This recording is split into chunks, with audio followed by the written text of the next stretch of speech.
ಎಲ್ಲರೂ ಕೂಡ ಪ್ರತಿ ವರ್ಷ ಒಬ್ಬೊಬ್ಬರಿಂದ ಉದ್ಘಾಟನೆ ಆಗ್ತಾ ಬಂದಿದೆ. ಈ ದಸರಾಕ್ಕೆ ಒಂದು ಹೈ ಪವರ್ ಕಮಿಟಿ ಇದೆ.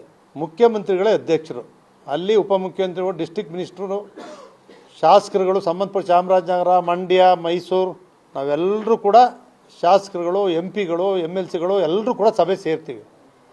ಆ ಸಭೆಯಲ್ಲಿ ನಾವು ತೀರ್ಮಾನ ಮಾಡಿ ಮುಖ್ಯಮಂತ್ರಿಗಳಿಗೆ ಅಧಿಕಾರ ಕೊಟ್ಟಿದ್ದೀವಿ. ಮುಖ್ಯಮಂತ್ರಿಗಳು ನೀವು ಯಾರನ್ನ ಉದ್ಘಾಟನೆಗೆ ಕರ್ಕೊಂಬರ್ತಕ್ಕಂಥ ತೀರ್ಮಾನ ಮಾಡ್ತಕ್ಕಂಥ ಅಧಿಕಾರ ನಿಮ್ಗೆ ಕೊಟ್ಟಿದೆ, ಅದನ್ನು ನೀವು ಮಾಡಬೇಕು ಅಂತೇಳಿ ಅವ್ರಿಗೆ ವಹಿಸ್ಬಿಟ್ಟಿದ್ದೀವಿ.